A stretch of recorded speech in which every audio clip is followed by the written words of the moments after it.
لوگ کہتے ہیں نا کہ تم بدعقیدوں سے اختلاف کیوں کرتے ہو؟ اسی لیے کرتے ہیں کہ وہ نبی کی عظمت پر داغ لگانا چاہتے ہیں اور ہم اس داغ کو برداشت نہیں کرتے. خدا نے جن کو معصوم بنا کر پیدا کیا ہو یہ ان کو مجرم اور مجہول کرنا چاہتے ہیں معاذ اللہ.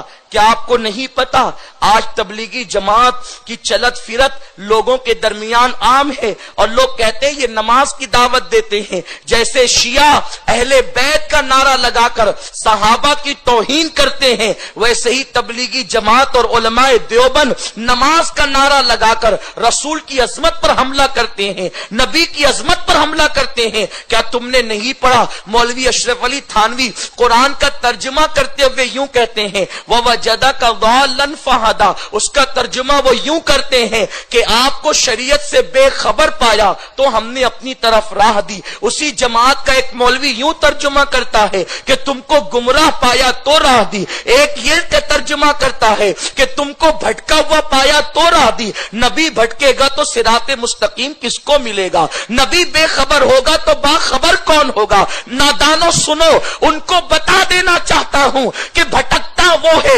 جو مسافر ہوتا ہے. توجہ فرمائے, بھٹکتا وہ ہے جو مسافر ہوتا ہے, راستہ کبھی بھٹکا نہیں کرتا. مسافر بھٹکتا ہے, راستہ نہیں بھٹکا کرتا. راستہ تو راستہ ہوتا ہے اور محمد مسافر کا نام نہیں ہے, محمد راستے کا نام ہے. کیونکہ عبداللہ ابن عباس سے جب پوچھا گیا کہ صراط مستقیم کیا ہے, ابن عباس کہتے ہیں صراط مستقیم ہوا محمد رسول اللہ. صراط مستقیم محمد کا نام ہے, حضور کے ناموں میں سے ایک نام صراط مستقیم ہے.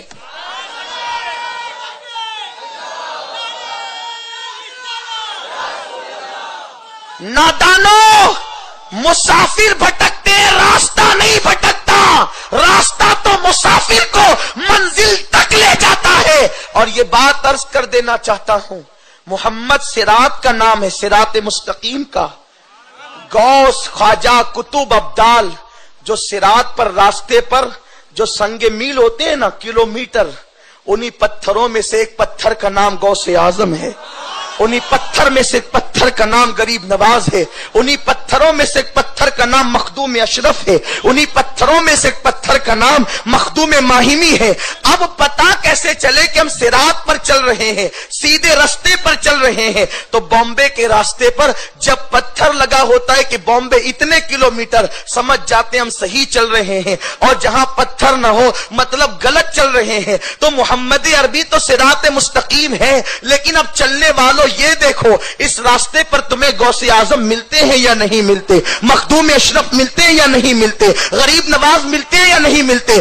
اگر ملتے ہیں تو تم راہ مصطفیٰ پر چل رہے ہو, اور اگر نہیں ملتے تو تم کسی اور راستے پر چل رہے ہو. اور یہ بات ہم فخر سے کہتے ہیں, یہ ایک ہی مسلک کی شان ہے جہاں غوث پاک, غریب نواز اور سارے اولیاء موجود ہیں. اسی مسلک کا نام اہل سنت و جماعت ہے, جس کو آج پہچان کے لیے مسلک اعلی حضرت کہا جاتا ہے. نعرہ تکبیر, نعرہ رسالت, مسلک اعلی حضرت. ہم معطر فرقوں کے مولویوں کو چیلنج کر کے کہہ سکتے ہیں تم اپنی جماعت میں شیخ الحدیث, مفتی, مولوی, حافظ تو بتا سکتے ہو لیکن ولی نہیں بتا سکتے, اس لیے کہ ولی صرف اہل سنت کی پہچان ہے. اعلی حضرت اسی لیے تو کہتے تیرے غلاموں کا نقش قدم ہے راہ خدا, تیرے غلاموں کا نقش قدم ہے راہ خدا. وہ کیا بہک سکے جو یہ سراغ لے کے چلے. اور دوسرے فرقے کے لوگ شیخ الحدیث کی مخالفت نہیں کریں گے, مفتی کی مخالفت نہیں کریں گے, حافظ اور قاری کی مخالفت نہیں کریں گے. مخالفت کریں گے تو ولیوں کی مخالفت کریں گے, کیونکہ یہ تاجروں کا طریقہ ہوتا ہے, جس کے مول میں جو مال موجود نہیں وہ اس کا مخالف ہوتا ہے.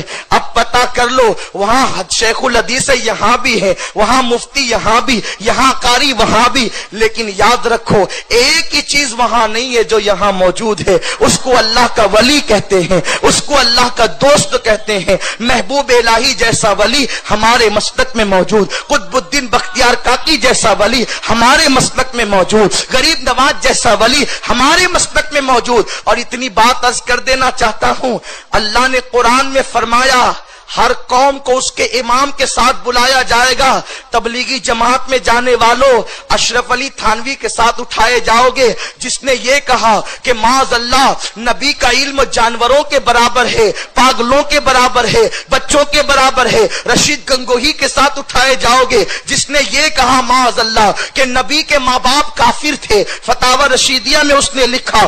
ایسے لوگوں کے ساتھ اٹھائے جاؤ گے، لیکن سن لو اگر اہل سنت کے سچے مسلک پر قائم رہے، اللہ فرماتا ہے ہر قوم کو اس کے امام کے ساتھ اٹھایا جائے گا، تو تمہیں امام حسین کے ساتھ اٹھایا جائے گا، تمہیں غریب نواز کے ساتھ اٹھایا جائے گا، تمہیں غوث پاک کے ساتھ اٹھایا جائے گا۔ ان کے جہنمی ہونے میں کوئی شک نہیں ہے، جیسے ان کے جہنمی ہونے میں کوئی شک نہیں ویسے امام حسین کے جنتی ہونے میں کوئی شک نہیں۔